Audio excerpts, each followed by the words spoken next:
जय हिंद दोस्तों, पटेल ऑफिसर्स में आपका स्वागत है। आज हम पढ़ने वाले हैं सेल, कोशिका, जो कि बायोलॉजी का बहुत ही इंपॉर्टेंट टॉपिक है। देखिए, हम सबसे पहले बात कर लेते हैं कोशिका की। देखिए, कोशिका क्या होती है? सेल। सेल एक लैटिन भाषा का शब्द है जिसका अर्थ होता है खाली कमरा। अब देखिए, इसका बायोलॉजिकल नेम क्या होता है? इसका बायोलॉजिकल नेम होता है साइटो। इसके अध्ययन को क्या कहा जाता है? साइटोलॉजी कहा जाता है। अब इसकी खोज किसने की थी? तो इसकी खोज की थी रॉबर्ट हुक ने। 1665 में इसकी खोज की थी रॉबर्ट हुक ने। उन्होंने क्या करा था? एक मृत कोशिका, वास्तव में क्या थी वो? एक मृत कोशिका थी। उन्होंने स्वयं के द्वारा निर्मित माइक्रोस्कोप से देखा तो जो मधुमक्खी के छत्ते के समान उसकी संरचना थी। अब देखिए, बात करते हैं जीवित कोशिका की। तो जीवित कोशिका की खोज किसने की थी? एंटनी वॉन ल्यूवेनहॉक ने की थी 1674 में। कभी आपसे क्वेश्चन पूछेगा कि मृत कोशिका की खोज किसने की थी, इसके जनक कौन है, तो आपको आंसर लगाना है रॉबर्ट हुक। लेकिन कभी कहा कि जीवित कोशिका की खोज किसने की, तो उसकी खोज की थी एंटनी वॉन ल्यूवेनहॉक ने की थी। अब देखिए, हम बात करते हैं कोशिका सिद्धांत की। तो कोशिका सिद्धांत सबसे पहले किसने दिया? स्लीडे एंड स्वान नाम के वैज्ञानिक ने 1838 में सबसे पहले कोशिका सिद्धांत दिया। उन्होंने क्या कहा कि सभी सजीवों में जो कोशिका है एक या एक से अधिक कोशिकाओं से निर्मित हैगा। लेकिन फिर आया एक आधुनिक कोशिका सिद्धांत जो दिया था रुडोल्फ विर्चो नाम के वैज्ञानिक ने। उन्होंने क्या कहा कि सभी कोशिकाएं जो पूर्ववर्ती कोशिकाओं से निर्मित होती है, जो पहले की कोशिका है उनसे ही निर्मित होती है। अब देखिए, इसके बाद हम बात कर लेते हैं सबसे छोटी कोशिका की। तो देखिए, सबसे छोटी कोशिका कौन सी है? माइकोप्लाज्म। जो ऑल ओवर देखा जाए तो सबसे छोटी कोशिका माइकोप्लाज्म है। और सबसे बड़ी कोशिका की बात करते हैं तो शुतुरमुर्ग का अंडा। देखिए, इसका साइज होता है 170 × 130 मिलीमीटर। ये बहुत बार क्वेश्चन पूछा गया है। अब देखिए, हम बात कर लेते हैं मानव शरीर में सबसे छोटी कोशिका की। तो क्या है वो? स्पर्म है। मानव शरीर में सबसे छोटी कोशिका क्या है? स्पर्म है। और ऑल ओवर छोटी कोशिका कौन सी है? माइकोप्लाज्म है। सबसे बड़ी कोशिका अंडाणु है, ओवम। ओवम अंडाणु सबसे बड़ी कोशिका है मानव में। मानव में सबसे लंबी कोशिका कौन सी है? तंत्रिका कोशिका, न्यूरॉन सेल। जो न्यूरॉन सेल रहता है वो सबसे लंबी कोशिका है। बहुत से बच्चे कंफ्यूज रहते हैं कि लंबी और बड़ी में क्या अंतर है। तो देखिए, बुर्ज खलीफा बहुत ही ज़्यादा लंबा हैगा और जो हमारा लाल किला बहुत बड़ा हैगा, ये डिफरेंस होता हैगा। उसके बाद करते हैं हम इसकी प्रोटीन फैक्ट्री। प्रोटीन फैक्ट्री किसे कहा जाता है? राइबोसोम को कहा जाता है, क्योंकि यहाँ पर प्रोटीन का निर्माण होता है। ये मैं इंपॉर्टेंट फैक्ट आपको बता रहा हूँ कि इससे क्वेश्चन पूछे जाते हैं। आत्महत्या की थैली। आत्महत्या की थैली किसे कहा जाता है? लाइसोसोम को कहा जाता है। क्यों? देखिए, वास्तव में जैसे आपको कोई चोट लग गई तो वहाँ की कोशिकाएं खराब हो जाएगी, तो वहाँ पर क्या होगा? सड़ जाएगी वहीं पर। तो अब लाइसोसोम क्या करता है? मृत कोशिकाओं को खा जाता है। जो कोशिका सही से काम नहीं करती है तो उसे लाइसोसोम क्या करता है? खा जाता है। इसलिए आत्महत्या की थैली कहा जाता है लाइसोसोम को। देखिए, कोशिका का ऊर्जा ग्रह किसे कहते हैं? माइटोकॉन्ड्रिया को कहते हैं। क्योंकि यहाँ पर ऊर्जा का निर्माण होता है। अब देखिए, कोशिका का किचन ग्रह। किचन ग्रह किसे कहते हैं? क्लोरोप्लास्ट को कहते हैं। ये पादों कोशिका में पाया जाता है। इसे हिंदी में हरित लवक कहते हैं। ठीक है। उसके बाद केंद्रक की खोज। केंद्रक की खोज किसने की? रॉबर्ट ब्राउन ने की थी। जो कोशिका का केंद्रक है उसकी खोज किसने की? रॉबर्ट ब्राउन नाम के वैज्ञानिक ने की।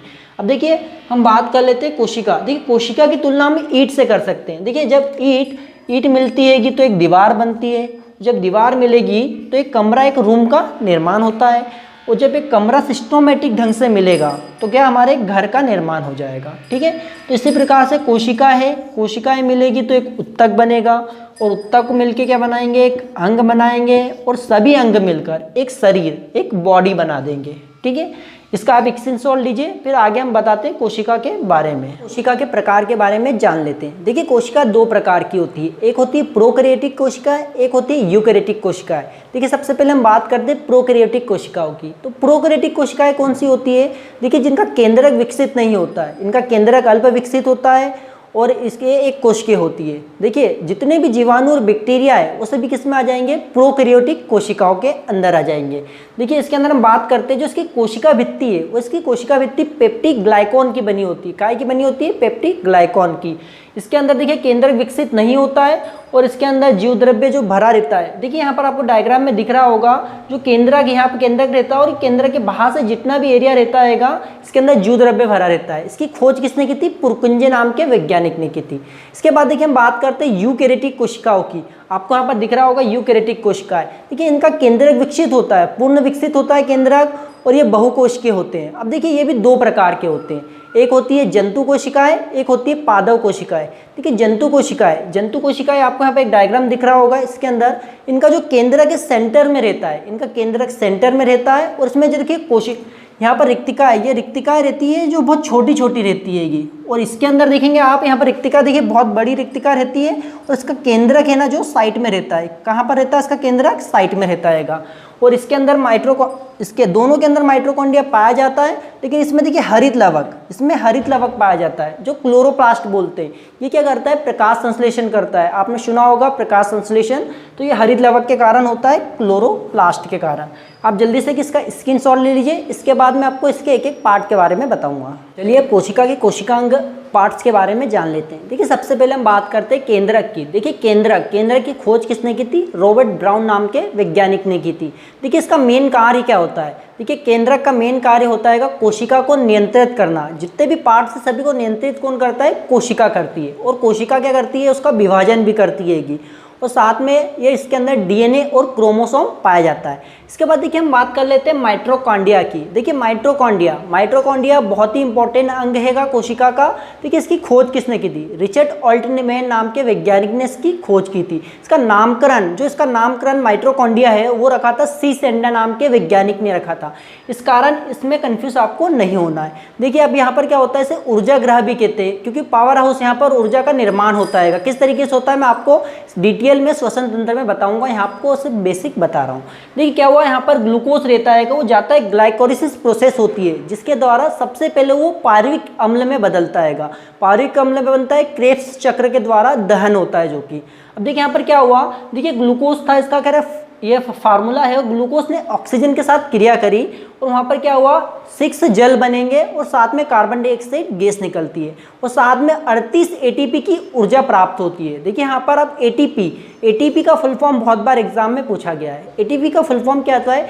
Adenosine triphosphate. देखिए एटीपी का फुल फॉर्म होता है। इसके बाद हम इसके अगले अंग के बारे में बात करते हैं। देखिए लवक, प्लास्टिड, इसकी खोज किसने की थी? ई हैकल नाम के वैज्ञानिक ने की थी। देखिए प्लास्टिड लवक 3 प्रकार के होते हैं। एक होता है हरे रंग का, जिसे कहते हैं हम क्लोरोप्लास्ट कहते हैं। देखिए इसका मेन काम क्या होता है? प्रकाश संश्लेषण करना, क्लोरोप्लास्ट का। उसके बाद आता है सफ़ेद रंग का।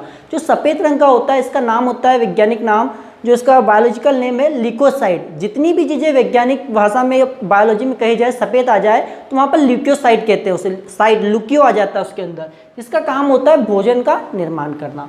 उसके बाद देखिए अन्य रंग, जो अन्य रंग है उसे हम कहते हैं क्रोमोप्लास्ट कहते हैं। ये क्या करता है? कीटों को आकर्षित करता है। देखिए यहाँ पर क्लोरोफिल में जो प्रकाश संश्लेषण करता है, क्लोरोफिल पाया जाता है, उसके अंदर कौन सी धातु पाई जाती है? ये बहुत बार क्वेश्चन पूछा गया है।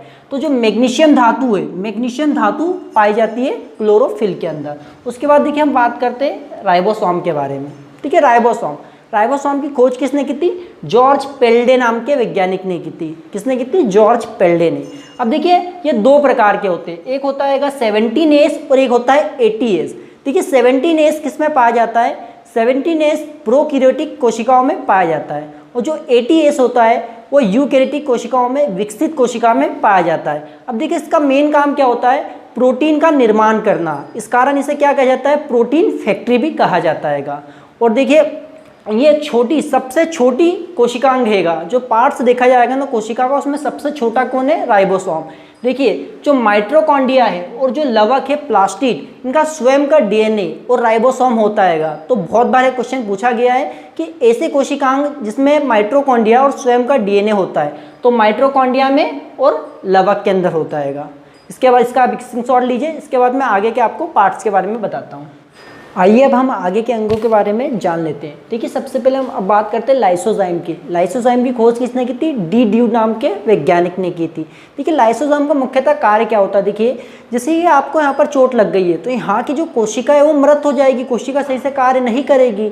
जो भी कोशिका सही से कार्य नहीं करती, लाइसोजाइम बोलता है बेटा काम नहीं करोगे, रुको आ जाओ, उसे फट से खा जाता है। तो लाइसोजाइम का मेन काम ये होता है। इस कारण इसे आत्महत्या की थैली भी कहा जाता है। और देखिए लाइसोजाइम का और कार्य क्या होता है? ये हमारी जो शरीर कोशिका की जो रक्षा करता है, ये हमारी कोशिका के जीवाणु और बैक्टीरिया और वायरस से रक्षा करता है। ठीक है, इसके बाद हम बात करते हैं तारकाय की। तारकाय हिंदी में तारकाय कहते हैं, इंग्लिश में से सेंट्रोसोम कहते हैं। देखिए सेंट्रोसोम केवल किस में पाया जाता है, जंतु कोशिका, उसके अंदर पाया जाता है सेंट्रोसोम। ये क्या करता है, कोशिका विभाजन करता है। इसकी खोज किसने की थी, टी बोब्री नाम के वैज्ञानिक ने इसकी खोज की थी और कोशिका विभाजन में ये मदद करता है। देखिए, और इसके बाद हम बात कर लेते हैं अंतःप्रद्धी जालिका, एंडोप्लाज्मिक रेक्टिकुलम। देखिए एंडोप्लाज्मिक रेक्टिकुलम का मेन कार्य क्या है, कोशिका द्रव्य और केंद्रक के अंदर ये क्या करता है, पदार्थों का परिवहन करता है। मुख्यतः कौन से पदार्थ का परिवहन करता है, प्रोटीन का करता है। अब देखिए दो प्रकार के होते हैं, एक होता है खुरदुरी एंडोप्लाज्मिक रेक्टिकुलम और एक होता है चिकनी एंडोप्लाज्मिक रेक्टिकुलम। देखिए जो खुरदुरा होता है उसमें क्या होता है, राइबोसोम के टुकड़े चिपके हुए होते हैं, जो वहाँ पर रहता है ऊपर साइड राइबोसोम के टुकड़े चिपके हुए होते हैं, इस कारण इसे क्या कहते हैं, खुरदरी एंडिकुलम रेक्टिकुलम। उसके बाद देखिए चिकनी क्यों कहते हैं, इसके ऊपर ना राइबोसोम के टुकड़े नहीं चिपके होते हैं। और देखिए इसका कार्य क्या होता है, ये बसा और स्टेरॉइड का क्या करता है, मुख्यतः परिवहन करता है, उसके निर्माण में मदद करता है, उसके लिए परिवहन करता है उसके अंदर साइड। और दोस्तों आपको उम्मीद करता हूँ वीडियो बहुत ही पसंद आया होगा। हम मिलते हैं नेक्स्ट वीडियो।